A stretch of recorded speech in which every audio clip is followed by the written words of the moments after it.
Is that a real background though behind you? Yeah, it's a real background. Yeah. Oh, It's awesome. this, that's the city of Atlanta. Oh, So this is part of downtown Atlanta, and then on the you obviously can't you can't see the other side, but the city's huge, and yeah. yeah, this is what you would call Midtown Atlanta.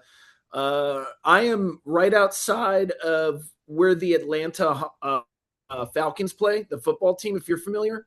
All right. Not um, and then the World Cup is going to be played like right across, like literally 100 yards from where I'm at right now. Oh, wow. Yeah, Amazing. Yeah, it's not yeah, long till that actually, is it? Wow. no, yeah. How are you anyway? You good? I'm doing good. I'm doing good. A little, was down here for a work conference. Now I'm here for pleasure, which is always a good thing. Oh, nice. Um, but I love Atlanta. I'm not from here, but it's a gorgeous city, great people. Um, Yeah. Well, here in the States, Atlanta was like a pivotal. This is a thing like not a lot of people in 2026 talk about in America, but this was like a pivotal foundation for human civil rights all in the right. 1950s and 1960s. And so, like, historically, this is where Martin Luther King Jr. Was not only born, but also became who he was here in this city. So, anyways, I'm big into the historical significance and all that good stuff. So, Oh, nice, nice. Well, let's go into the you of it all because I mean, just looking at you, it screams, what is this? You know? And I'm very much into my masked kind of bands. yeah. Really big fan of like a recent mass band, President, for example. Oh yeah, Um, yeah, but yeah, like I'm quite into that whole kind of mass band thing. I know there are other people out there that aren't kind of fed up of the whole mass persona. I quite like it. I think it likes to get it gives this like anonymity to the music, and it's more about the music and less about the person. Um, how did it start? How did it begin? yeah. I think you're spot on. For years. So I've been an active musician for going on 25 years, which is really, when you think about it, it's a quarter of a century of my life that I Yeah, have been performing. And even from the early days, if I go back that far, I always used like a pen name or an alias. yeah, Even all my music over the years have been published under a pen name.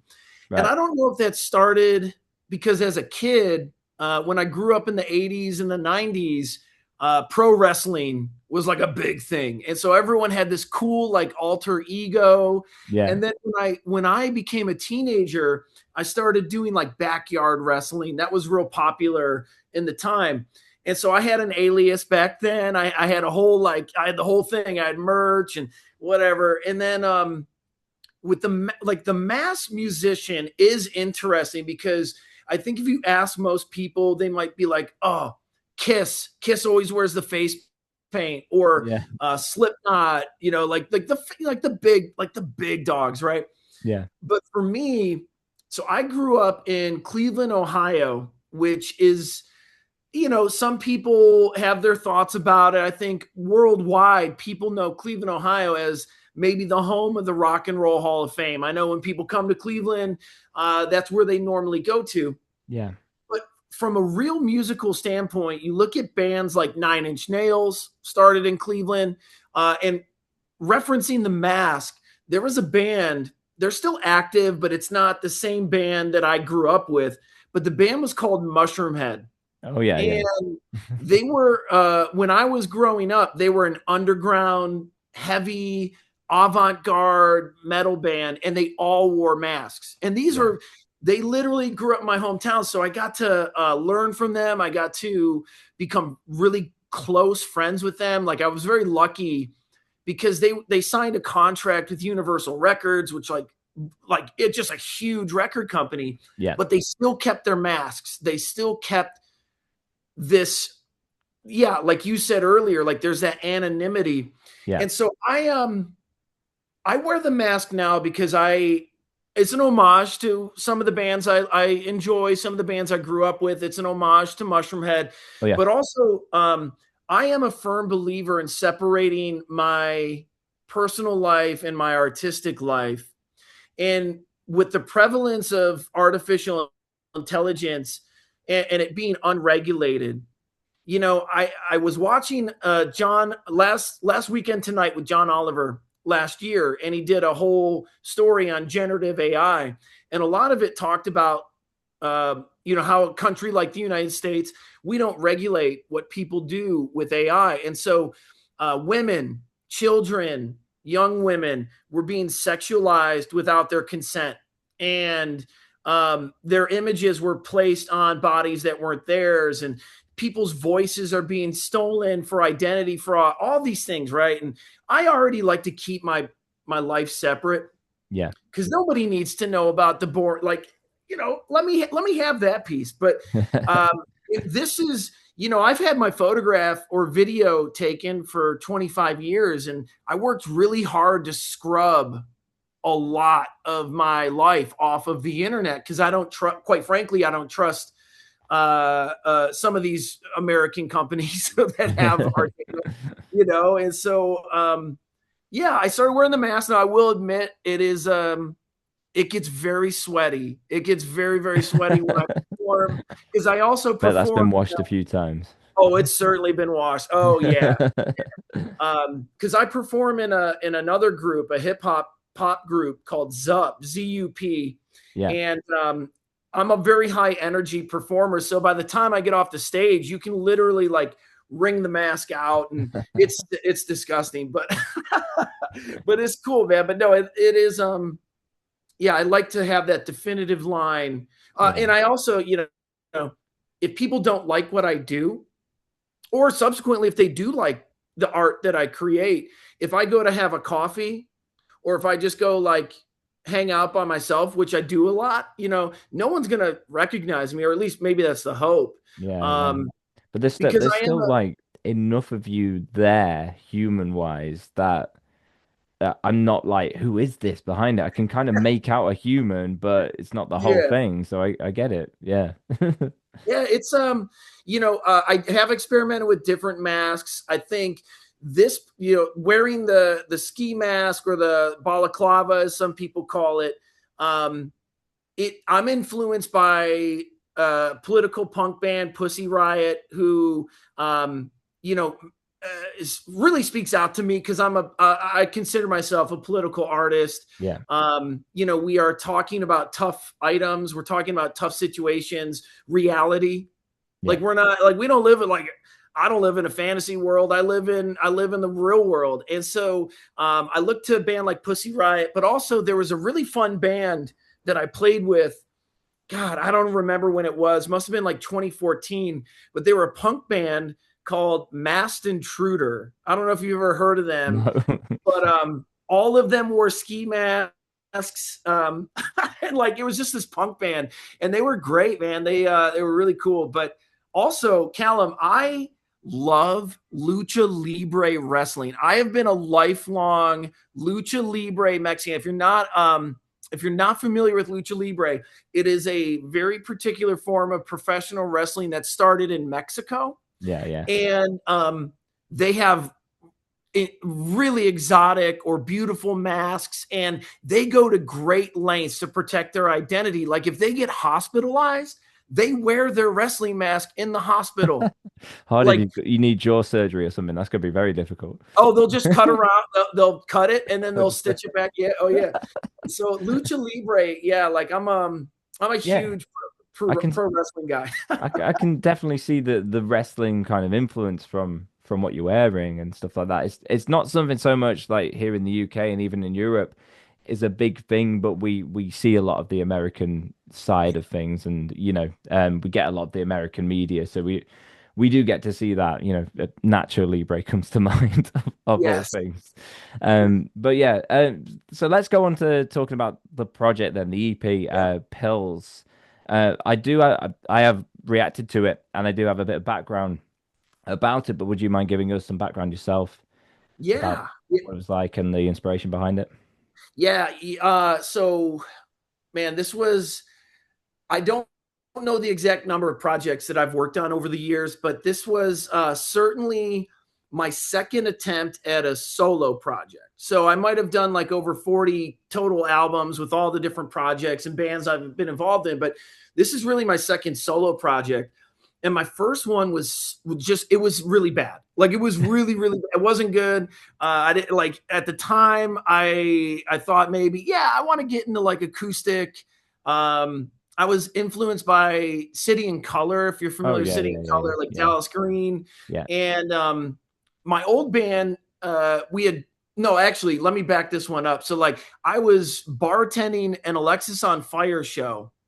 And that's when I met. Oh, it's the second time I met Dallas Green, but this was the time I was said like, "Hey, man, check out my acoustic songs." Like, I gave him a CD, and of course, I never heard from him. But I was like, okay, Wow, the balls on you to kind of go and do that. I mean, that's crazy. well, it was funny because our conversation started out over, we were arguing over NBA basketball because he's a huge basketball fan, and I have this massive City and Color tattoo. Yeah, Um, I'm again like just a huge fan, respectful fan. But yeah, we started arguing about an athlete named Kevin Garnett who Dallas Green hates, and I was like, he's not that bad. Like it was one of yeah, those arguments.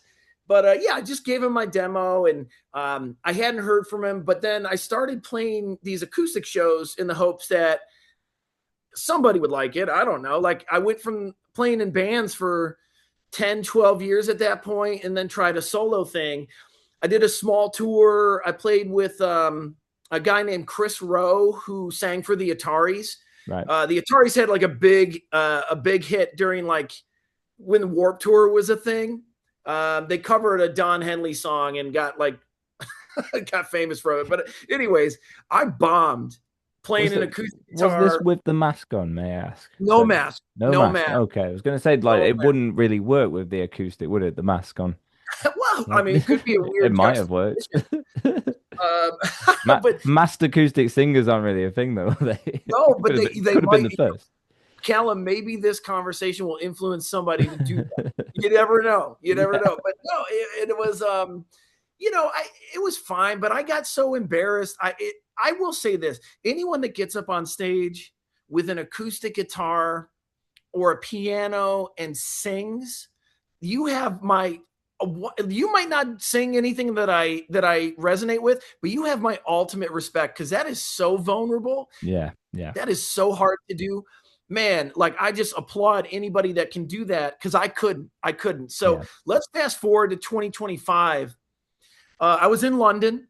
I was in London for 10 days, and I was recording audio around the city, and I was like, oh, you know what? I think I want to use some of this in like a solo project because all my friends were telling me like, hey, you should do this, you should do that. And I'm like, mm, I'm old, man. Like nobody cares about old musicians. And so I'm walking around London recording all this great audio. I fly home to the States and I say, I'm going to record a full length album. Mind you, I haven't written and recorded a full length album in about 10 years at this point.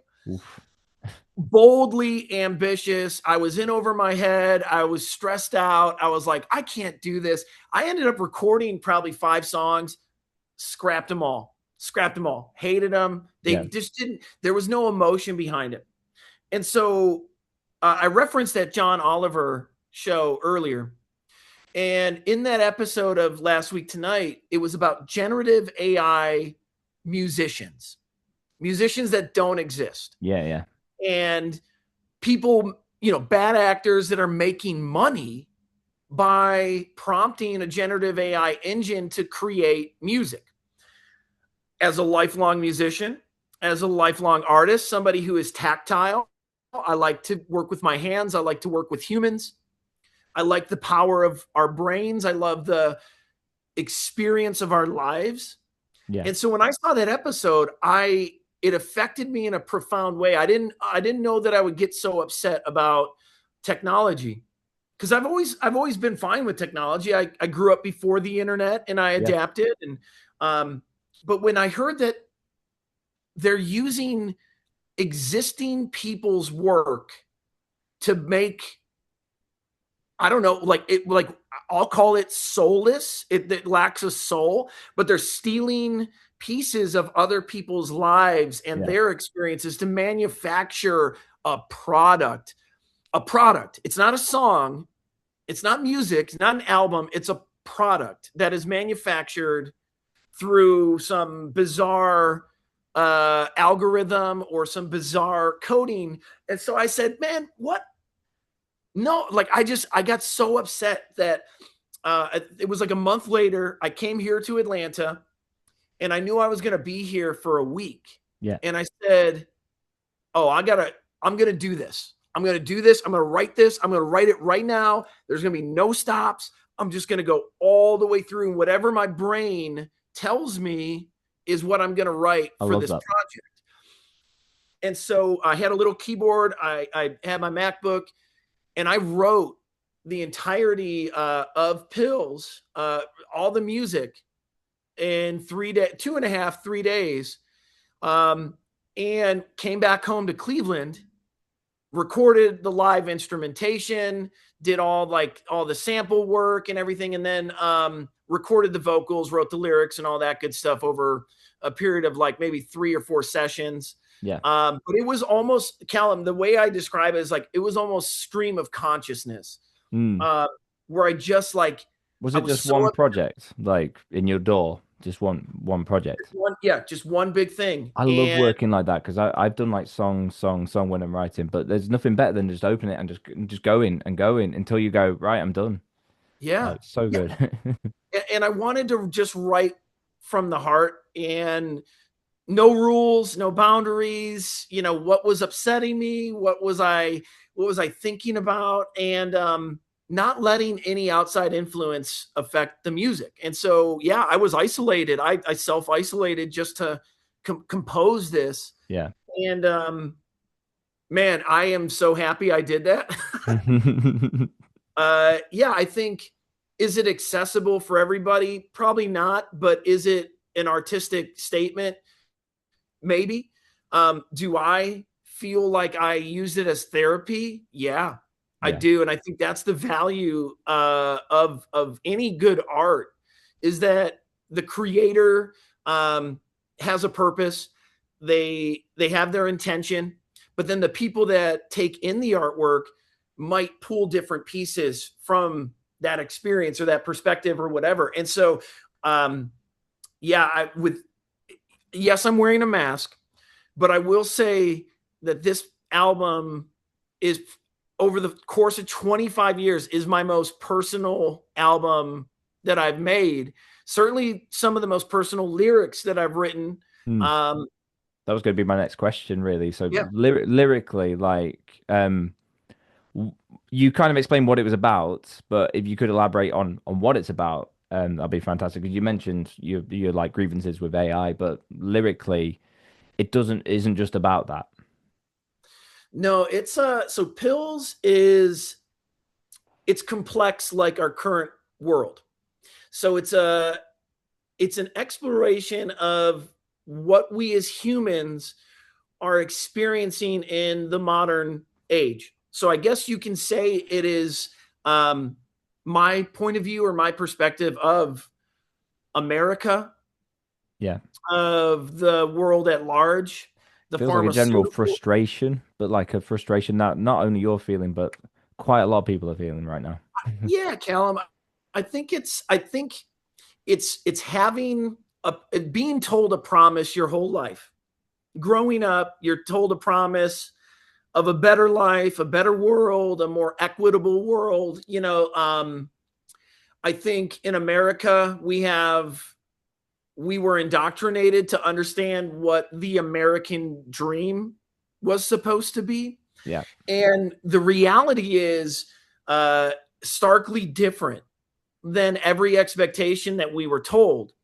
And unless you were born into some generational wealth, or you lucked out and won a lottery of some sort, like people struggle, Mm. and they struggle about a lot of different things. And so I growing up in America, exposed to a lot of drugs, alcohol at an early age. I suffered from alcohol addiction. 12 years sober now from alcohol, but Well done. we won't talk about weed. That's a whole different podcast. But, like, my whole life though, I've been prescribed medication since I was a kid. So I Mm, tell people, in the 1990s is when I was written my first prescription. And because I was exposed to alcoholism and drug abuse at an early age, I refused to take pills. So my life goes on, blah, blah, blah, blah, blah. Fast forward to COVID. COVID really messed me up. I think it messed up a lot of people, not only obviously like the isolation yeah, me and too. maybe how it changed some of our social habits, but it changed how I felt humans, maybe particularly in America. So I'll speak about America. Um, we started losing the sense of empathy, and we started losing care for our neighbors, caring for other people. And that on a deep level, that hurt me so much because as someone who has struggled with so many things, I've relied on other people's empathy and other people's guidance, or just their kindness. And over the last 10 years, I have felt a swift, not a slow, a swift erosion Mm, of a lot of empathetic traits of my fellow citizens. And so I ended up realizing, like, okay, I can turn back to alcohol. Don't want to do that. Or maybe I can finally listen to my psychiatrist who's been trying to give me prescription meds for 100 years. Maybe I'll finally do it. And so I did. I took the leap into prescription medication. And let me tell you, in America, it is certainly an industry. It is certainly a for-profit industry. And these drugs can be very dangerous. For example, I take a certain medication that when you withdraw from the medication, the symptoms are similar to heroin withdrawal, which, by the way, I don't take heroin. But when I forget to take a dose for 2 days, my body and my brain feel like I am going through a tremendous withdrawal. ugh. And I experienced 2 withdrawals over the last 3 years. And that motivated me to write about my experience moving from alcoholism into the pharmaceutical industry.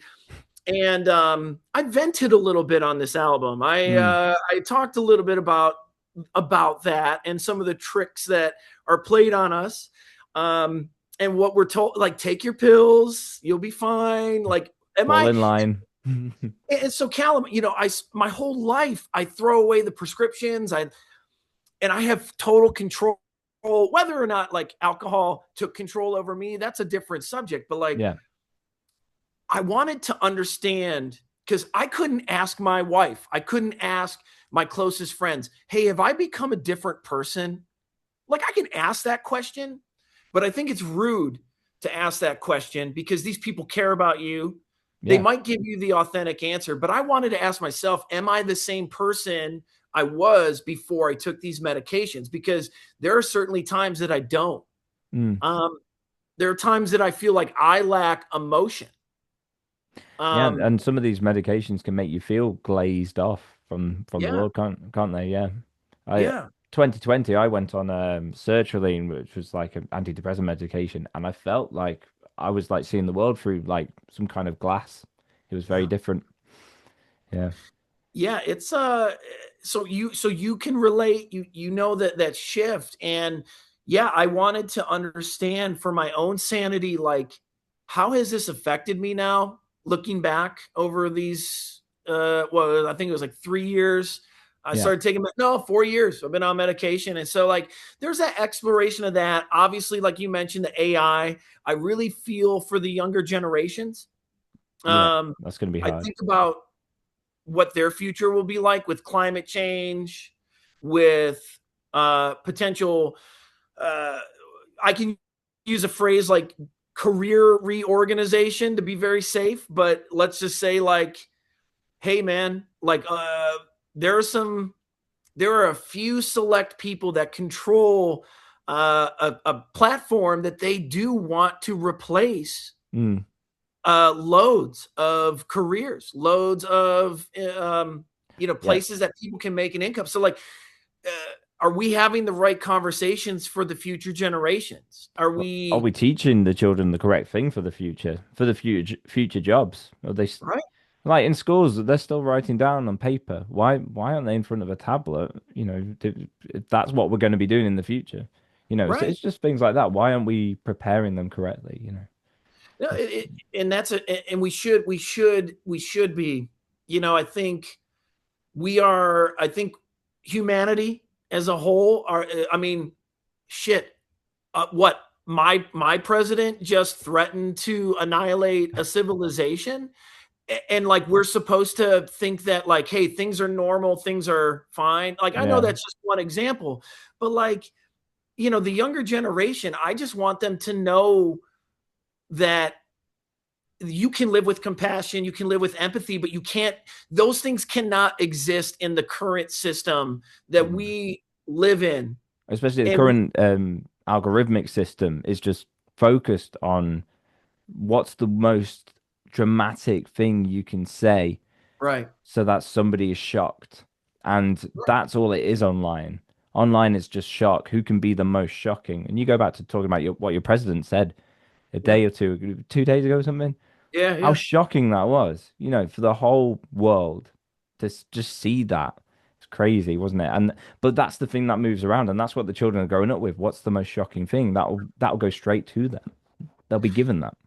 Yeah, and what reality is that? Because again, like I said earlier, I live in reality. Like I live Yeah. on Earth, man. Like I don't live in this. Like I don't live in whatever. Like that whole. Well, so that's the other thing, Callum. On one of the songs, Coral, I poke a little bit of fun at conspiracy theorists. Now, truth be told, I grew up in a generation that was fascinated with like Roswell and Mm, aliens, and I watched the X Files when it was live on TV. Like yeah. so, and I'm a huge fan of Graham Hancock and some of these folks that explore alternative histories. I study cataclysms, which is just like, that might sound weird. Yo, like go study cataclysmic events Yeah. and just like explore with an open mind because it's Okay. fascinating. Yeah, yeah. So I poke a little bit of fun on one of my songs about people that predict when the world is going to end. Because in America, we are You a mentioned deeply 2012, don't you? yeah, oh, yeah, Yeah, yeah, 2012, yeah. 2020. And Yeah. so we are a deeply flawed society here in America. There is a large percentage of what we call prophets of doom. And so Good band. I have always laughed at them. I've always, the Nostradamus predictions, but now it's like just anyone on Reddit, and then Oh like yeah. if, and it's always some, it's always, so like I think the whole 2012, 2020 end of the world, end of day stuff is just fascinating to me. I think, Callum, you might remember Y2K, like the whole, like, oh, the Yeah. world's going to Yeah. shut down. It's going to poke a little fun at that because, I mean, we're still here, maybe. I don't know. Are we in an alternate dimension? Is it like, Yeah. so again, I live in this world of open mindedness. And I think I find amusement in the closed mindedness of things. And I always try to think like, can I find some way to like poke a little bit of fun at it, but then maybe get somebody to think like, oh, maybe I shouldn't have claimed that the world is going to end in 2020. But like in America, we had the rapture piece last year, which is like that. How many times have people said that over the years? It's Yeah. like, so anyways, yeah. So even though the content on the album is fairly serious, I still try to have a little bit of fun with it. Maybe it's an American perspective, maybe it's universal. I don't know. I'd say it's a very fun sounding project. You reference like Mr. Bungle, for example, and you can definitely like feel and hear that. You almost have like this party kind of vibe going on, and then it's like it's screaming mixed with like ambient sections, and it's a real kind of whirlwind ride throughout the whole thing. If there's one particular song that stands out to you over all of them, which one would you say is your favorite? Yeah, that's tough, man, Yeah, because you know, the song Brash tackles my identity crisis, understanding who I am. yeah, Coral is it's a political song, but it's the one I was just talking about, pokes a little fun at some people. And then Ghost Machine is really about technology, AI, and trying to get the young generation to understand, like, you need to take control at some point. yeah, The boomers are not going to control things forever, but if we let bad people control things, then we're all screwed. yeah, So I think, after talking with people, now that the album's been released, what I've heard other people say is that each song hits them a little bit differently. But I think from a practical standpoint, I'm most, I guess, pleasantly surprised with Ghost Machine, and I'll say it from a songwriter perspective, because the other songs are, there's like I did like a freeform jazz a little bit in one of the songs, and a little bit of yeah, like you said, a little heaviness, yeah, but with Ghost Machine, that was the first song that I've recorded almost in my life. Well, certainly in the last 20 years that I didn't use a guitar on that song.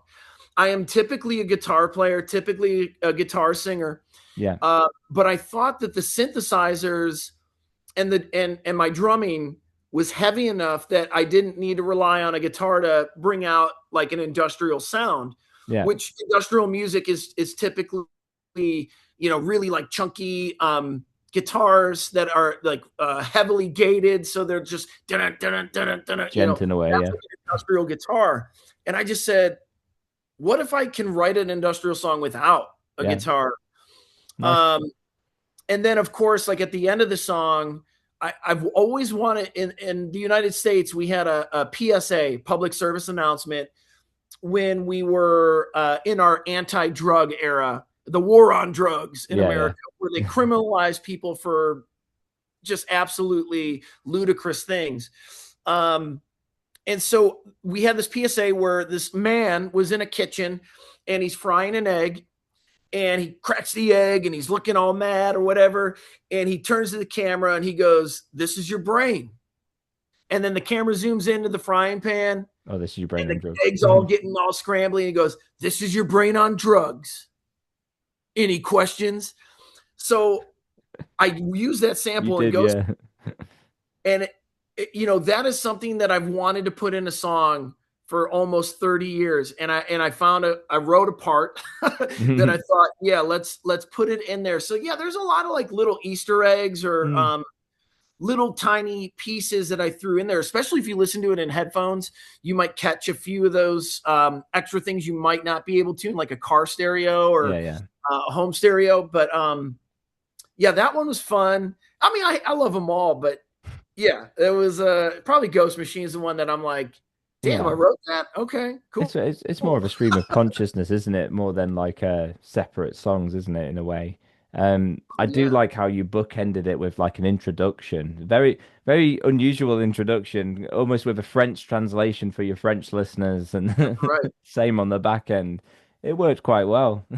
Thank you. Thank you. Yeah, I had fun. I had fun with that. I again, like, so my philosophy is people people have forgotten what albums are. I Yeah, grew up with my dad's record collection, listening to all the classics, listening to like when he had a weird album, I would play it by myself and just kind of, I was just fascinated with what an album was, which was uh, great albums. When you think of great albums, you think of, let's say, Dark Side of the Moon. yeah, You can think of Prince and Purple Rain. You can think of Nirvana, Nevermind. Just obviously like all the big albums. And the theme for me was always like, there's a through line, or there's some period of time that marks this album for your life when you listen to it, whatever. yeah, yeah, yeah. And so for me, an album is an experience.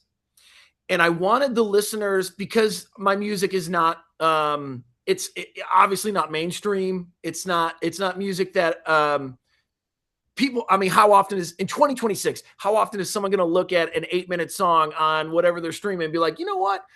Let me, I mean, if Yeah, you are I that want the person, 8 minutes. Yeah, if, yeah. if you are that person, I'm your guy. Come on over. But, I had to give some instructions to the listeners. Yeah. Because here's the other thing, Callum, like, I know I mentioned I don't drink, but if you are a fan of alcohol, if you do like to enjoy marijuana, particularly with this album, it might be a pleasurable experience to listen to the album, because I will say this: it is a different album Mm. under what, again, like, whatever you're into. I don't judge. I'm not here to, you do your thing, just be safe. But like that, when you listen to this album, there are certain parts that I wrote under the influence while I was down here. Um, we have, I don't know if you have them where you're at, but we have these beverages that are THC beverages. All right. That's my vice, if you will. That's my vice. But yeah, I think it is a different experience. So I also wanted the listener to know that. And Mm. then, of course, as you mentioned, I have two different narrators on my intro and outro. Sarah, who's from the UK, and Soraya, who's from France. Yeah. And I am, it is the best that I can do as an homage to the people that have made a huge impact on me, because I have never, in my life, I've never truly felt like an American, which you might say, like, whoa, that sounds strange. But you probably can't see it, but I have the maple leaf tattooed on Oh my yeah, yeah. finger. I live really close to Canada, and so I've had so many Canadian friends, and I understood how their system works compared to the American system. Mm. And so naturally, when I got over to Europe, I was like, oh, why don't I live here? Like, like, I mean, again, I understand, like, you always kind of desire places that you're not at, and Yeah. there's good, bad, and ugly with everything. I Yeah. get it. But there are certain things here that I look to where you're at and my friends in France, and I say, well, you figured out some things that we still, as a young country, haven't figured out. Mm. And there's I feel like there's a bit more maturity and respect for, maybe, and you can tell me if I'm wrong, but my perception was always like, I think culturally there's more, and this could come off wrong, but maybe there's a bit more tribalism in Europe. But I don't know if I look at that as a bad thing, because, or maybe I'm just jaded, because in America, tribalism only exists in professional sports. Beyond that, it's like, especially nowadays, are you a person who is addicted to social media, therefore forms your worldview Yeah.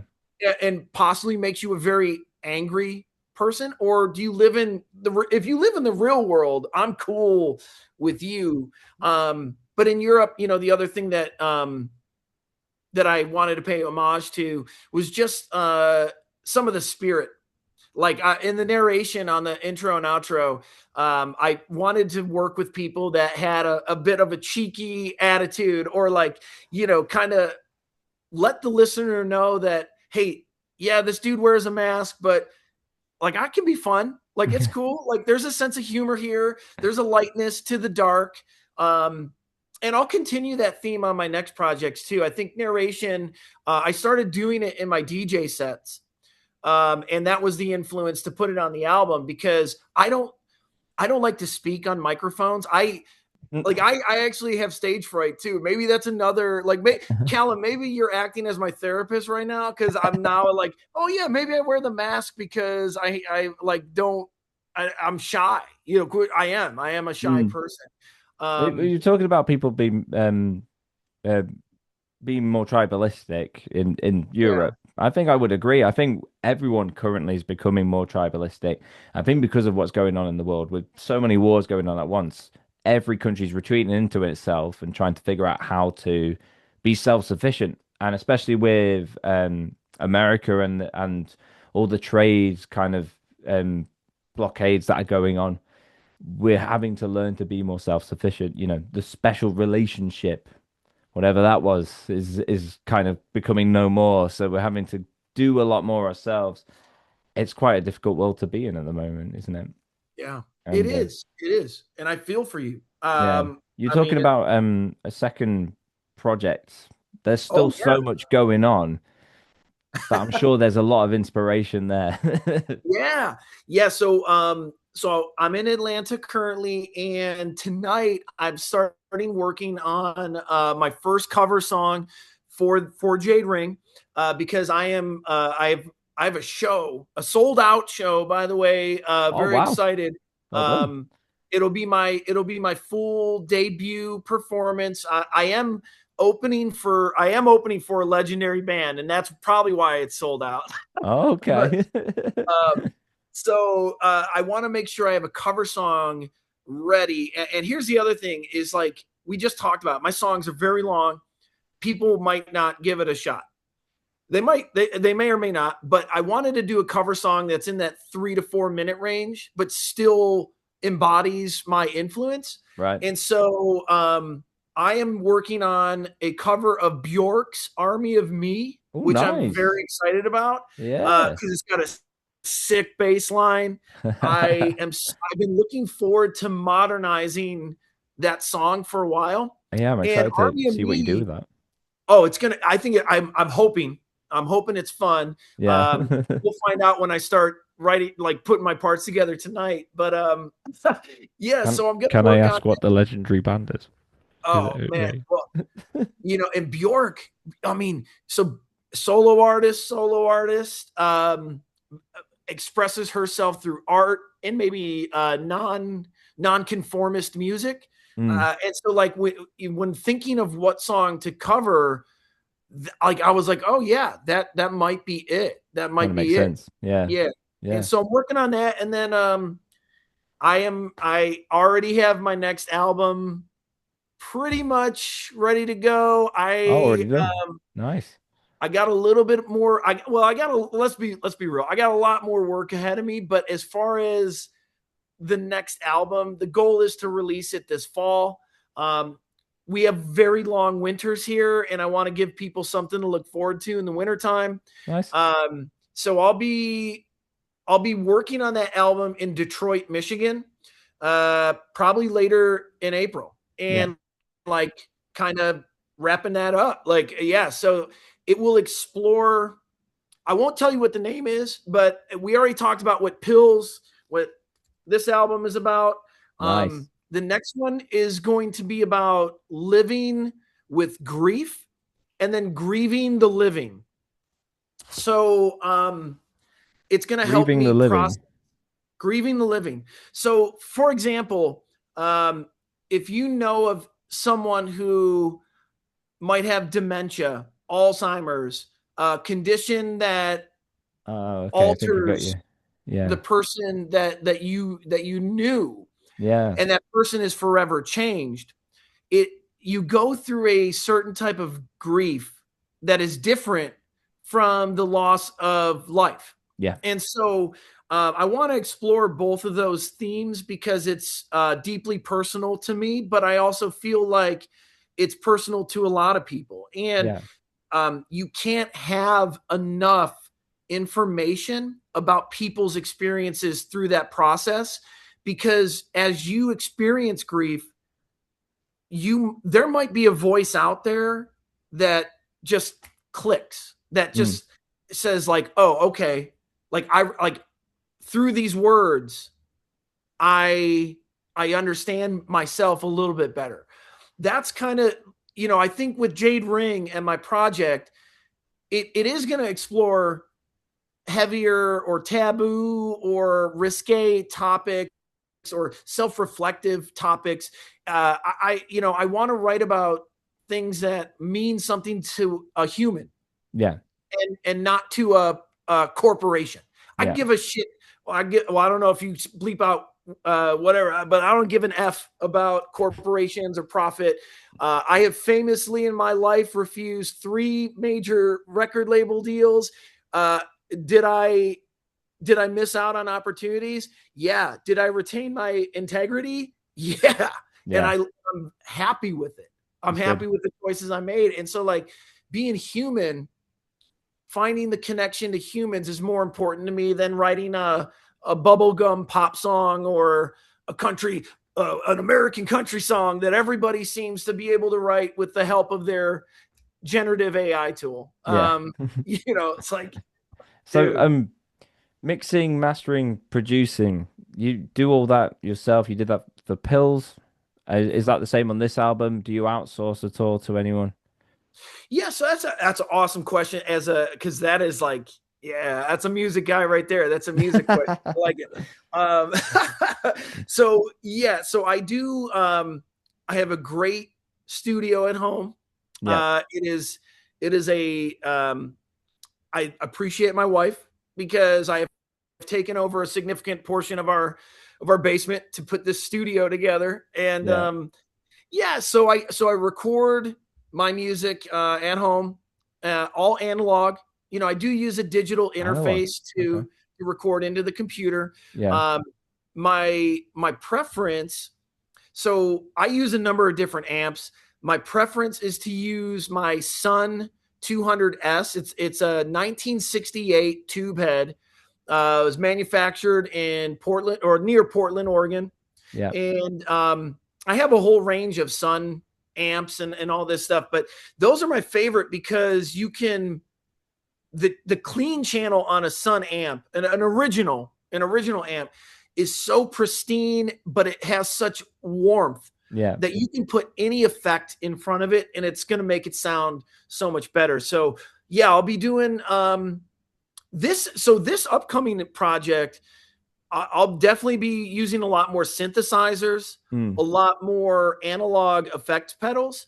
It is going to be, I'm going to learn more about my musical limits writing this next batch of songs because of the engineering and the producing that'll go on. yeah. But I will end up going to a studio here in Ohio, well, studio in Ohio, which is called Signal Flow Studios.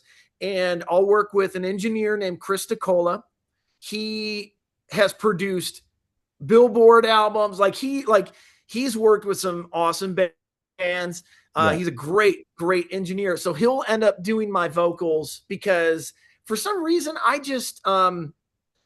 like to get into a vocal booth and not have to think about the technical side of it. I like to Yeah, just let someone else get in do it. there, close the door, and just let it rip. Yeah, And so I do trust a few people to record my vocals. And so that'll stay the same. I'm definitely gonna go back to Chris. Chris is yeah. like, yeah, he's the guy. He's And the that, guy. I mean, and that it's still very human. I think what I said at the end of my reaction was this sounds like it was made by a human, but not in a bad way, in the sense Yeah, of like someone's just made this together and they didn't know what they were doing.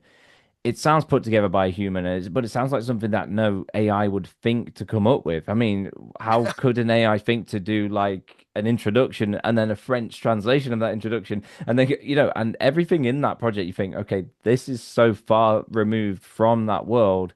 And I yeah, think a lot of people these days are actually looking and actively looking for that human element to music because we've been inundated, especially on Spotify, oh yeah, inundated with so much AI music that a lot of producers are having to pull back their overproduction and wind it back a bit so that it sounds more human, which is a good thing in a sense. We were chasing that yeah. perfection, but now we don't want anymore, do we? No, so yes.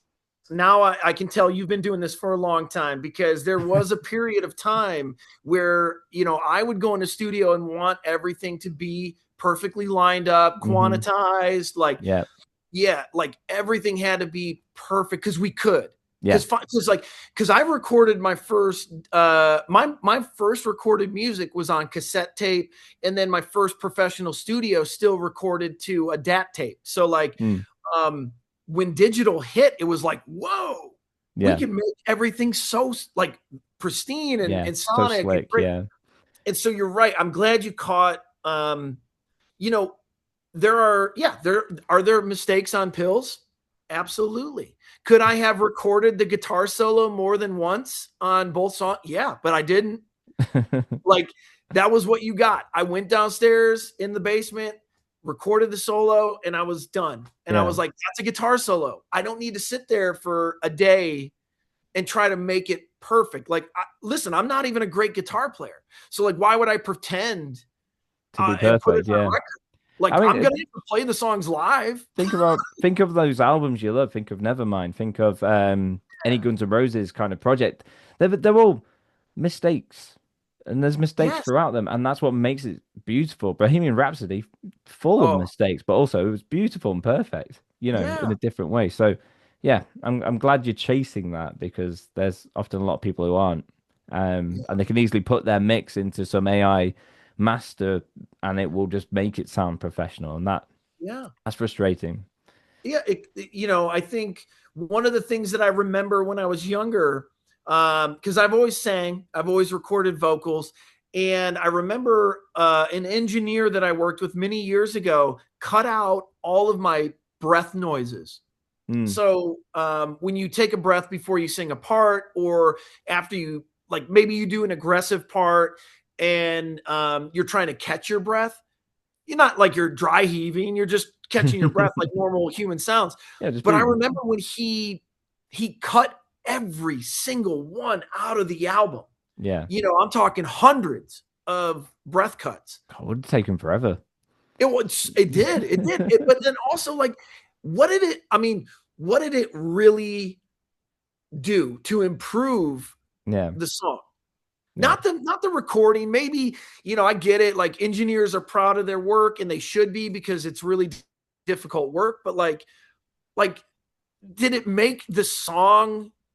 Did it make the message of the song better because you removed my breath? Like, and so I thought about that too, where yeah, you're gonna hear, like, there's a audio phrase called saturation.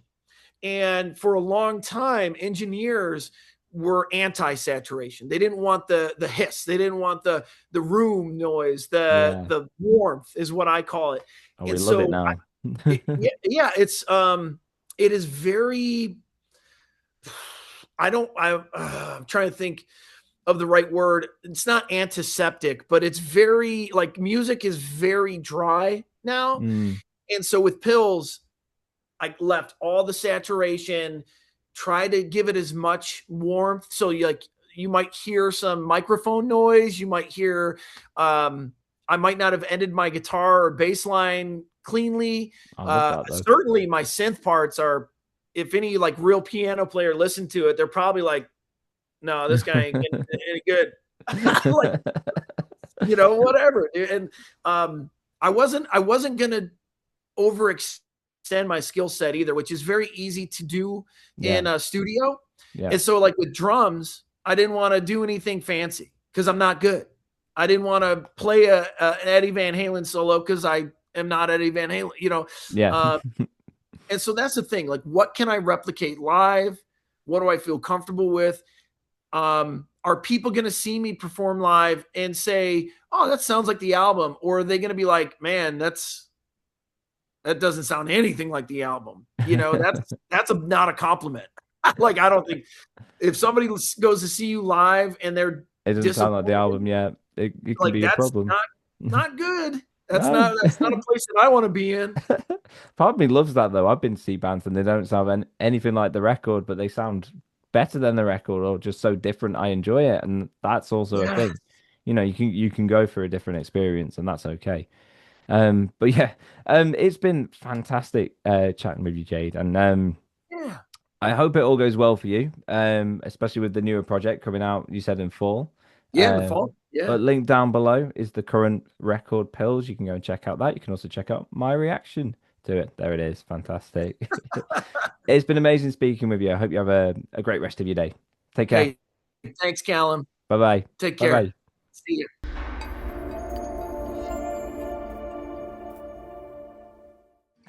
it feels so good to say hello, hello, hello, hello, hello, hello, hello, hello.